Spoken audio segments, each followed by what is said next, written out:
이제 로마서 말씀이 이제 마지막입니다. 16장 마지막 장이에요. 로마 교회를 향한 편지죠. 로마서의 마지막 장 16장은 편지글의 특성처럼 편지는 보통 처음과 끝이 인사말로 되어져 있고 또 안부를 나누고 마지막으로 또 인사하고 당부하는 이런 형태를 띠고 있습니다. 복음의 진수에 대해서 바울이 설명을 하고 또 복음에 따른 삶에 대해서 강력하게 도전을 하면서 이제 그 폭풍과도 같은 여정의 마침표를 찍는 그 16장이 펼쳐집니다. 바울은 16장을 통해서 여러 사람의 이름을 이야기하고 있어요. 그리고 그들에게 안부를 전해달라 이런 인사말을 합니다. 그리고 마지막에 다시 한 번 더 당부하듯이 복음과 복음에 따른 삶에 대해서 요약하듯 당부의 말을 하고 있습니다. 1절부터 2절 말씀 함께 읽겠습니다. 시작. 나는 갱그리아 교회의 일꾼이요 우리의 자매인 베베를 여러분에게 추천합니다. 여러분은 성도에 합당한 예절로 주 안에서 베베를 영접하고 그가 필요로 하는 것은 무엇이든지 돕기 바랍니다. 이는 베베가 많은 사람들과 나를 돕는 사람이 됐기 때문입니다. 바울이 이제 마지막 편지의 끝을 향해서 이 편지를 쓰면서 베베를 추천한다 이렇게 말을 해요. 베베는 교회의 일꾼이면서 자매입니다. 여성이죠. 남성 중심적인 사회 또 남성 중심적인 문화 속에서 여성을 먼저 언급하고 있는 것이 참 남다르다는 생각을 합니다. 뭐 칭찬할 사람들이 많을 텐데 먼저 남자를 할 법도 한데 그 문화권 속에서는 여성인 베베를 먼저 이야기하고 있어요.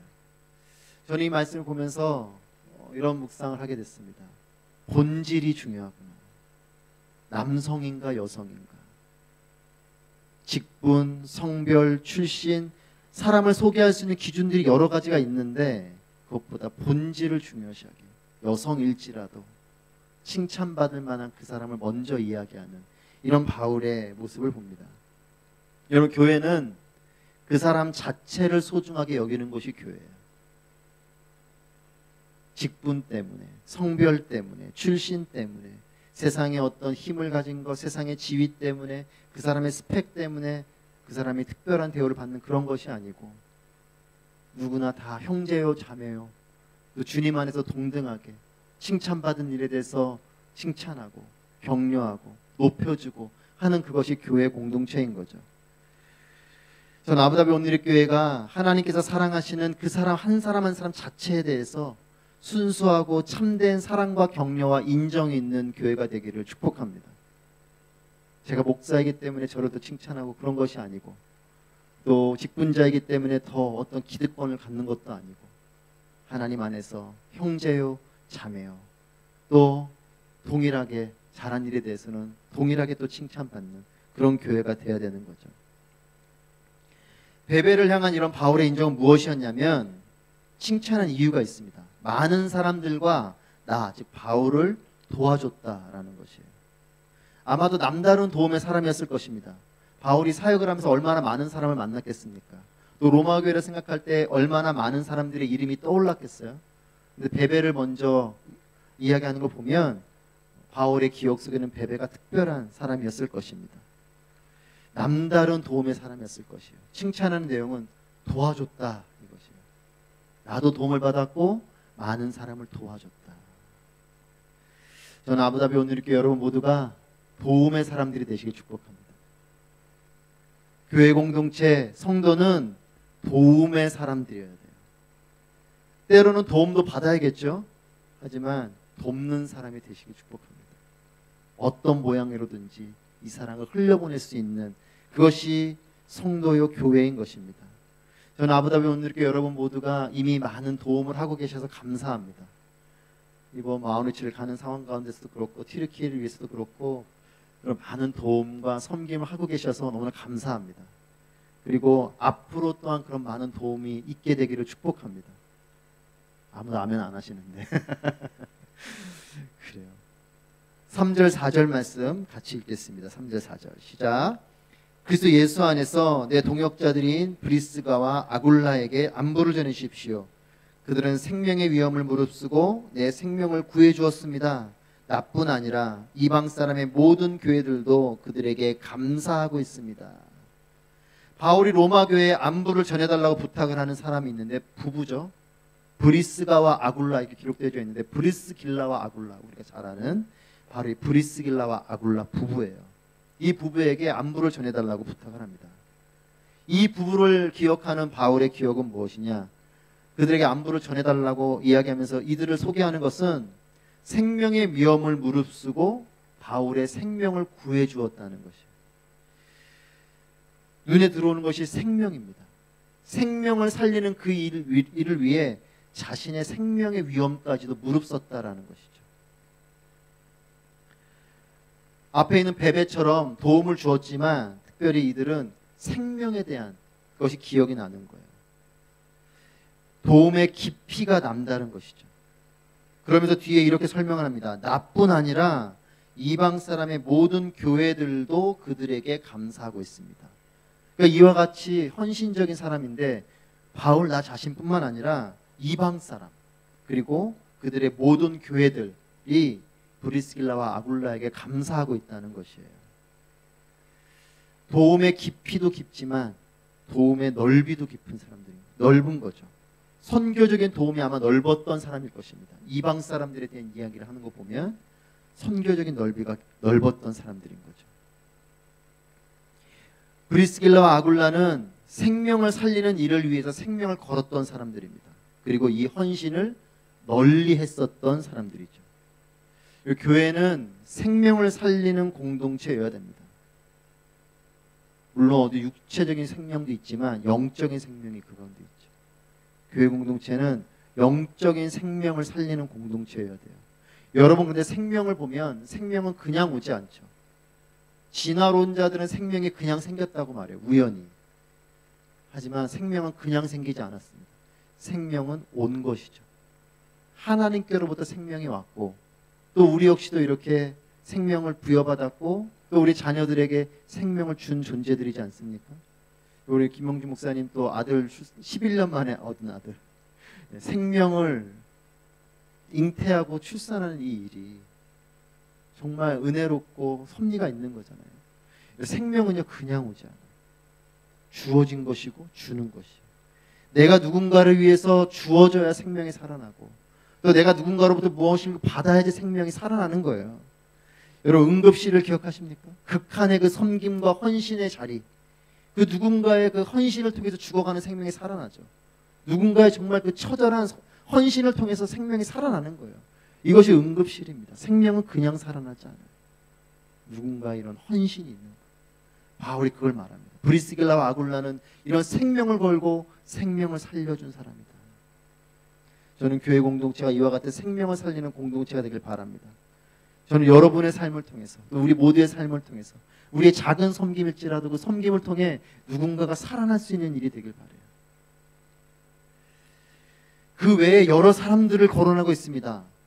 여러 이름들이 나오죠. 쭉 바울이 기억하고 있는 사람들이에요. 그러니까 이 기록에 썼겠죠. 편지에 언급할 정도면 아마도 이 사람들은 바울에게는 기도의 대상이었을 것입니다. 적어도 이렇게 기억할 정도의 사람이면 바울이 기억하고 기도했을 사람들인 것이에요. 저는 이런 인물들의 이름을 쭉 보면서 사실 뭐 우리가 잘 모를 만한 처음 보는 그런 인물들도 많지 않습니까? 아, 이런 사람들이 있구나. 바울의 기억 속엔 이런 수많은 사람들이 있구나. 여러분 누군가를 깊이 기억하고 기도하는 공동체가 되길 바랍니다. 교회는 누군가를 기억해야 돼요. 아, 이런 사람이 있었지. 이런 사람이 이런 삶을 살았지. 누군가를 깊이 기억할 수 있는 공동체, 그리고 그 사람을 위해서 기도할 수 있는 공동체, 또는 누군가가 나를 위해서 나를 기억해주고 나를 위해 기도해 줄 수 있는 공동체, 이런 공동체가 교회인 것이에요. 저는 아부다비 온누리교회가 서로가 서로를 기억하는 공동체가 되기를 바랍니다. 그리고 서로가 서로를 위해서 기도해 주는 공동체가 되길 바라요.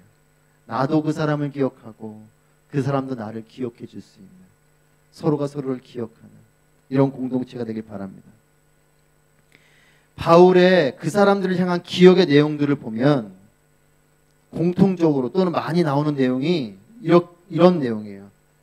주님 안에서, 그리스도 안에서. 여러분들은 누군가를 기억하는데 그 사람에 대해서 무엇이 기억이 나십니까? 나를 기억할 때 딴 사람들은 무엇을 기억합니까? 주님 안에서 그 사람을 기억하는 것. 저는 주님 안에서 기억되는 서로가 되기를 축복합니다. 그 사람을 기억은 하는데 나쁜 기억인 거예요. 기억을 하면 막 이가 갈리고 이런 기억 말고 그 사람 생각하면 주님 안에서. 여러분, 그 사람에 대해서 주님의 눈으로 보십시오. 우리는 세상의 눈으로 자꾸 보니까 그 사람에 대한 세상적인 분노와 비판과 판단과 이런 걸로 그 사람을 기억할 때가 있지 않습니까? 그게 아닌 주님 안에서의 모습을 기억하는 거예요. 주님의 눈으로 그 사람을 기억하는 거죠. 그러면 주님 안에서 그 사람의 모습이 떠오르는 것입니다. 또 우리 스스로도 주님 안에서의 모습으로 기억되기를 여러분 그렇게 소망하며 살아가셔야 돼요. 그래, 누군가를 기억하면 그렇게 기도했던 사람이지, 그렇게 하니까 헌신했던 사람이지, 사랑했던 사람이지, 용서했던 사람이지, 이런 기억이 있어야 되죠. 저는 아부다비 온누리교회가 누군가를 볼 때에도 세상적인 눈으로 보기보단 주님의 눈으로 바라보고, 또 우리 스스로는 우리 스스로를 향해서는 내가 그리스도의 향기가 나타나는 삶을 몸부림치면서 그런 향기가 나도록 기도하고 살아가는 그런 삶이 되기를 바랍니다. 여러분, 이런 공동체가 아름다운 것이에요. 자꾸만 세상의 눈, 판단의 눈, 비판의 눈, 나의 잣대로 자꾸만 사람 보면서 평가하고 자꾸 흘겨보니까 관계가 깨지는 거예요. 주님의 눈으로 보면, 주님의 사랑의 눈으로 보면 주님 안에서 이런 고백을 하게 되는 거죠. 그렇게 기억하게 되고 그렇게 기도하는 공동체가 되기를 바랍니다. 그리스도인은 주님 향기가 나는 사람이에요. 교회는 예수님의 흔적이 있는 곳입니다. 이것은 다른 게 없어요. 하나님으로 채워져야 돼요. 목사이지만 저 스스로 볼 때도 내가 과연 하나님으로 채워져 있나 반성할 때가 많아요. 인간된 눈으로, 경험으로, 판단으로 그런 걸로 사람을 보고 환경을 보고 할 때가 많더라고요. 교회는, 그리스도인은 하나님으로 채워져야 주님 향기가 나고 주님의 흔적이 있는 것이에요. 여러분, 뭐 돈이 많고 많이 모이고 건물이 있고 이런 것으로 우리가 교회됨을 자랑하는 것이 아니라 예수 그리스도의 십자가로 교회를 자랑하는 거죠. 그 십자가 닮은 사랑으로 교회가 그 예수님을 자랑하는 것이 되어야 되는 거죠. 그것이 우리의 흔적이어야 되는 거죠. 야, 그 교회 생각하니까 건물 좋더라. 그 교회 생각하니까 사람 많더라. 누가 그 교회 다니더라. 여러분, 이게 교회의 정체성이 아니잖아요. 그 교회 가니까 예수님 향기가 나더라. 예수님 닮은 사랑이 있더라. 서로 그렇게 사랑하고 격려하고 위로하고 축복하더라. 이게 교회인 거죠. 저는 우리가 그런 공동체가 되길 축복해요.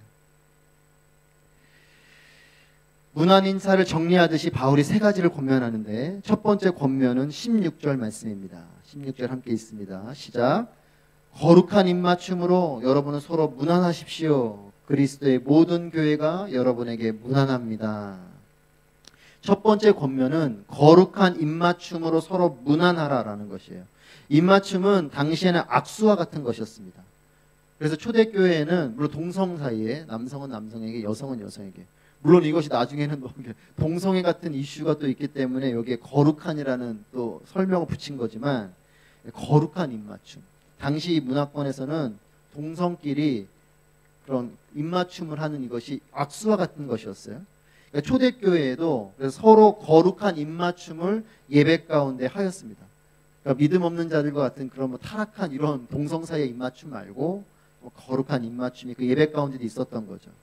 이 입맞춤은 출신이나 신분이나 민족 등 서로 다름으로 발생할 수 있는 이 담을 헐고 친밀함을 갖게 하는 좋은 인사였던 것이에요.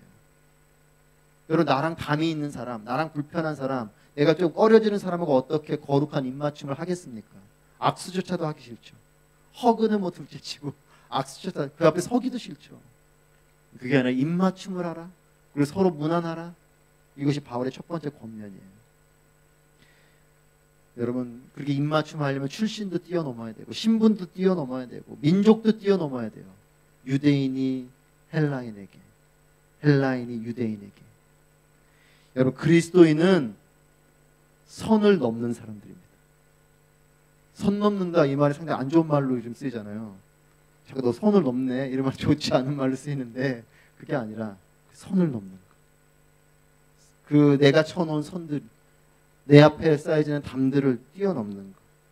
이것이 그리스도인입니다. 그리스도인은 담도 넘어야 되고 선도 넘어야 돼요. 우리에게 선이 있지 않습니까? 우리에게 담이 있지 않습니까? 이 땅에 있는 사람들을 바라보면서 또 여러 사람들을 바라보면서 선이 있지 않습니까? 담이 있지 않습니까? 담도 넘고 선도 넘는 거죠. 서로의 자리를 내어주고 또 서로의 자리로 기꺼이 다가갈 수 있는 이것이 우리에게 필요한 것이에요. 예수님의 십자가와 부활을 지금 바라보고 있는 사순절을 보내고 있는 이때에 또 무슬림들에게는 중요한 시기인 이 라마단이 다가오고 있잖아요. 한때는 라마단 뭐 이런 기도도 했었죠. 라마단 그럼 뭐 공격적으로 같이 막 기도하는 거예요. 그런 것보다 예수님께서 십자가의 사랑을 가지고 이 땅에 오셨잖아요. 예수님도 선을 넘어오신 거죠. 담을 넘어오신 것입니다. 경계를 넘어오셨어요. 그것처럼 우리도 그 라마단이든 이슬람이든 우리가 가지고 있는 선입견의 이 담을 넘어서 넘어가야 되는 거예요. 그들도 넘어올 수 있도록 해야 되는 거죠. 딱 선을 거놓고 우리랑 다른 사람들, 우리 반대된 사람들, 공격해야 될 사람들, 이것이 아니고, 그래서 거룩한 입맞춤으로 예수님이 먼저 우리에게 오신 것처럼 그 예수님의 십자가의 사랑을 닮아서 우리도 이 땅의 사람들에게 무난하며, 여기 서로 무난하라, 이 권면에 따라 서로 이렇게 인사하고 무난하며 다가가고 그들을 만나고 하는 그런 우리의 마음들이 필요합니다. 저는 이 시간 라마단을 포함한 이것을 시작으로 우리의 마음 가운데 많은 사역들이 안 될 수도 있지만 사역으로 하겠다는 것이 아니라 우리가 너무나 이들을 잘 모르고 있지 않은가라는 생각을 했어요. 라마단에 대해서도 뭐 단편적인 건 알지만 그 안에 있는 깊이 있는 부분들, 또 이 세대들이 다르게 또한 이 라마단을 보고 있는 여러 상황들도 있고요. 뭐 라마단만 이야기하는 것이 아니라 우리의 이웃들, 레바논 가도 마찬가지예요. 뭐 지진의 현장을 가도 마찬가지예요. 또 우리 레이버 캠프 열심히 사역하시는 분들 레이버 캠프를 가도 마찬가지예요. 다 우리가 다른 사람들이 많은데 선을 넘고 하는 것들이 필요한 거죠. 두 번째 권면입니다. 두 번째 권면은 17절 말씀 함께 읽겠습니다. 17절 시작. 형제들이여 내가 여러분에게 권합니다. 여러분은 배운 교훈의 역행에 분열을 일으키고 회방하는 사람들을 경계하고 그들을 멀리 하십시오. 배운 교훈에 역행하는 사람들, 이 사람들은 참된 교리와 복음을 무너뜨리는 사람들이에요. 이 사람들의 특징은 뭐냐? 분열하게 하고 회방을 한다는 겁니다.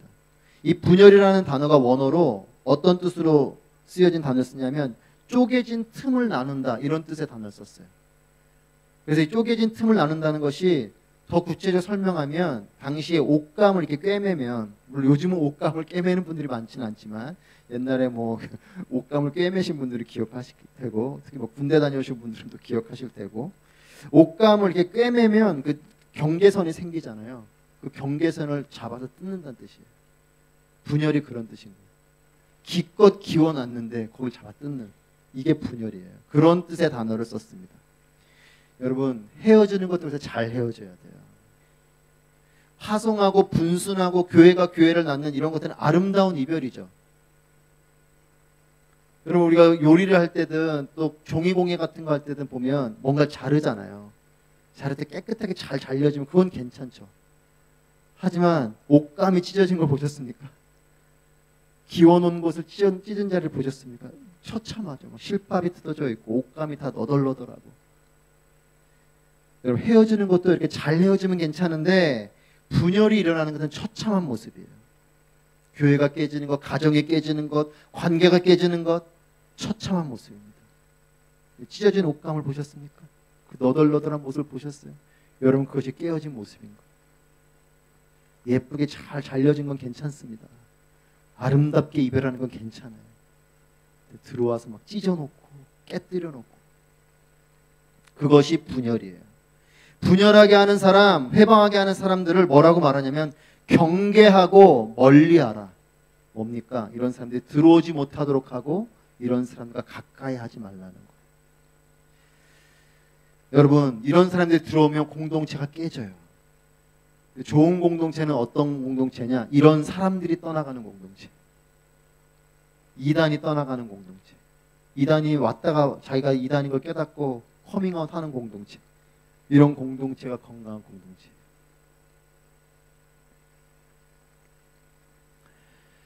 여러분, 저는 이런 분열하게 하는 자들, 회방하게 하는 자들이 떠나가게 되길 바랍니다. 이 사람들 떠나가는 건 뭘 의미합니까? 이 사람들을 좌지우지하는 사단이 떠나가는 거예요. 바울이 그걸 말하고 있어요. 이런 자들의 모습은 이와 같은 모습이에요. 18절 말씀 같이 읽습니다. 18절 시작. 그런 사람들은 우리 주 그리스도를 섬기지 않고 자기 배만 채우며 그럴듯한 말과 아첨하는 말로 순진한 사람들의 마음을 현혹합니다. 아멘. 잠깐 말씀을 띄워놔 보세요. 이런 사람들이 어떻다고 말하냐면 그리스도를 섬기지 않고 자기 배만 채우고 그럴듯한 말과 아첨하는 말로 순진한 사람들의 마음을 현혹한다. 요즘 이슈가 되고 있는 이단들의 모습과 같지 않습니까? 자기가 그리스도인 거죠. 자기 배만 채우고 그럴듯한 말로 현혹하고. 여러분, 그런데 우리는 괜찮습니까? 우리는 아닙니까? 나는 괜찮나요? 교회도요, 목회자인 저도요, 성도인 여러분들도요, 하나님의 말씀과 영성을 잃어버리면 이런 모습이 되는 거예요. 예수 그리스도가 주인이 아니고 다른 게 주인인 거죠. 물질이 주인이 되고 권력이 주인이 되고 자기 배를 채우고 그럴듯한 말로 현혹하고. 여러분, 이런 상태가 되면 교회는 깨지는 거예요. 이런 사람들을 경계하고 멀리하라. 그 말은 다르게 말하면 나를 향해서는 내가 이런 사람이 되지 않도록 끊임없이 말씀 안에서 영성을 지켜가면서 이 중심을 잃어버리면 안 돼요. 세 번째 권면입니다. 19절 말씀 같이 읽겠습니다. 19절 시작. 여러분의 순종이 모든 사람에게 알려지고 있어 나는 여러분으로 인해 기뻐합니다. 나는 여러분이 선한 일에는 지혜롭고 악한 일에는 순진하기를 바랍니다. 아멘. 세 번째 권면은 뭐냐? 선한 데 지혜롭고 악한 일에 순진하라라는 것이에요. 지혜롭다라는 단어가 원어로 소포스라는 단어를 쓰는데 이것은 지혜롭다는 뜻도 있고 거기에 현명하다, 노련하다 이런 뜻이 있어요. 여러분, 교회는 선한 일에 아이디어가 많아야 돼요. 교회는 선한 일에 아이디어가 많아야 돼요. 교회는 선한 일에 익숙해야 됩니다. 선한 일에 탁월해야 돼요. 선한 일에 노련해야 돼요. 여러분, 노련하신 분들을 보셨습니까? 여러분들 다 여러분들 분야에서 노련하시죠. 제가 1부 때도 그런 예화를 드렸지만 제가 이제 몇 주 전에 예꿈 설교를 하러 갔는데 이 아이들 앞에서 이렇게 넥타이 메고 설교하기 쉽지 않더라고요. 익숙하지 않은 거예요. 저는 탁월하지 않은 거죠. 노련하지 않은 거죠. 노련한 사람들을 보면 그 일이 얼마나 편한지 몰라요. 저는 막 땀을 흘리고 있는데 예꿈 선생님은 너무나 자유로워요. 앞치마 매시고 너무 잘 섬기는 거죠. 노련한 사람들인 거죠. 그 일이 익숙한 거예요. 그 일이 좋고 그 일을 잘하고. 여러분, 그렇게 노련하신 분들이 일을 하면 그 일하는 모습이 얼마나 편해 보이는지 몰라요. 예, 그분들이 그런 일하면 마음이 놓이고 또 그런 분들 보면 몸이 먼저 움직이죠. 제가 실명을 거론해서 그렇긴 하지만 좋은 일이니까 전에 우리 그 체육대회 할 때도 우리 잠깐 발을 다치셔서 우리 정세인 집사님 바로 뛰어나가시더라고요. 다른 분들 어떻게 해야지? 이런데 이분 뛰어나가는 거예요. 간호 장교셨으니까 몸에 익어 있는 거죠. 노련한 거죠. 여러분, 교회가 선한 일에 이런 모습이어야 돼요. 선한 일에 아이디어가 많아야 돼요. 어떻게 선한 일을 할까? 그리고 그 선한 일에 대해서 몸이 움직이고 또 그 선한 일을 하는 게 교회가 자연스러워야 돼요. 뭔가를 하는데 뭔가 부자연스러워요. 억지로 하는 것 같아요. 그게 아니고 자연스럽게. 그런 일이 되면 편안하게. 뭔가 그분들이 그런 일을 하면 편안해 보이는 이런 것이 되어야 되는 거예요. 선한 일에 지혜로워야 된다. 그리고 교회는 악한 일에는 어떻게 해요? 순진해야 된다. 여러분, 때로는 교회가 세속적인 일에 너무 때가 묻어 있지는 않은가 돌아보게 돼요. 순진하다라는 이 단어의 원어가 아케라이오스라는 단어를 쓰는데 이 뜻은 뭐냐면 혼합되지 않는다는 뜻이에요. 그러니까 악한 일에 교회가 흉내내거나 관심을 갖거나 그 악한 일이 들어와서 섞이지 않게 하라는 것이에요. 순진하라는 것은. 여러분, 세상 일을 전혀 모르는 아이의 얼굴을 다 여러분 기억하시죠? 자녀가 있으신 분들은 여러분들의 자녀들의 얼굴이 다 그랬잖아요. 여러분들의 얼굴도 그랬잖아요. 다 그랬다고요, 우리는. 네, 점점 세상 때를 묻어가면서 사춘기를 겪으면서 아이들의 얼굴이 거의 뭐 무서운 얼굴이 되지만 엄마의 얼굴은 더 무서운 얼굴이 되고 세상 일을 전혀 모르는 이런 아이의 얼굴, 때가 안 묻어 있는 거죠. 여러분, 교회가 악한 일이 막 눈앞에 있고 악한 일이 막 큰 소리처럼 들려도 악한 일에 이런 순수한 마음이 있어야 돼요. 제가 조금 과격한 표현을 쓰겠습니다. 악한 일에 대해서 멍청해지십시오. 우리 옆 사람에게 악한 일에 멍청하십시다.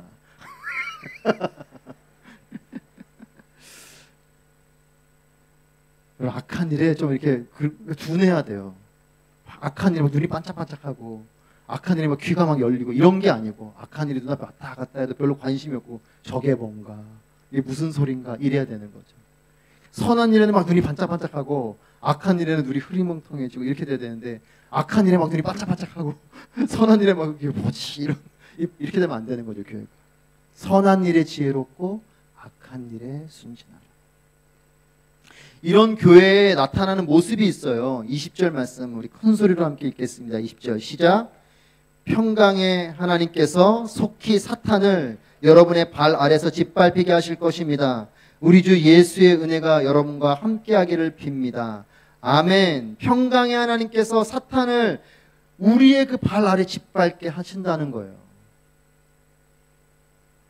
세상은 뭔가 세상적인 일에 또는 세속적인 일에 영민하게 반짝반짝하게 하는 걸 지혜롭다고 말하고, 오히려 그렇지 못한 사람들을 이렇게 어리석냐 말하지만, 여러분, 하나님은 그런 사람들 발 아래 사탄을 두신다는 거예요. 교회는 영적인 능력 있는 공동체여야 돼요. 돈을 자랑하는 것이 교회가 아니고 영적인 능력을 자랑해야 됩니다. 세상이 볼 때는 어리석다고 하는 그 일도 기쁘게 할 수 있는 것이 교회 공동체인 거예요. 여러분, 대학부 친구들이 뭐 시간이 남아서 뭐 돈이 남아서 갑니까? 여러분들도 그래서 가는 게 아니잖아요. 아우니치도 돈도 드리고 시간도 드리고 왜 그렇게 가요? 세상에 볼 때는 어리석다고 봅니다. 저도 그런 얘기 많이 들었어요. 교회에다 왜 이렇게 갖다 돈을 바치냐, 왜 이렇게 시간을 거기 낭비하냐. 그게 아니죠. 그것이 선한 일이기 때문에 거기에 지혜로운 거잖아요.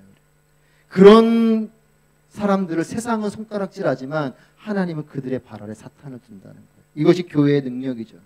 저는 하나님의 능력이 나타나게 되길 축복합니다. 우리의 발 아래 사탄의 바가 무력하게 할 그 능력이 있게 되길 축복해요. 저는 아부다비 온누리교회가, 또 여러분 한 사람 한 사람이 이런 능력을 갖게 되기를 축복합니다. 우리는 선으로 악을 이기는 거예요. 악으로 악을 이기는 게 아닙니다. 돈으로 돈을 이기는 게 아니에요. 우리는 선으로 돈을 이기고, 돈으로 세상의 힘을 이기고, 선으로 세상의 힘을 이기고. 제가 뭐 정신이 없으시죠? 선한 걸로 이기는 거예요. 하나님의 말씀으로 이기는 거예요. 세상으로부터 지는 것 같지만 그렇지 않아요. 하나님이 놀라운 능력으로 일하세요. 우리 25절, 27절 말씀 큰 소리로 함께 읽겠습니다. 25절 말씀 먼저 읽습니다. 시작.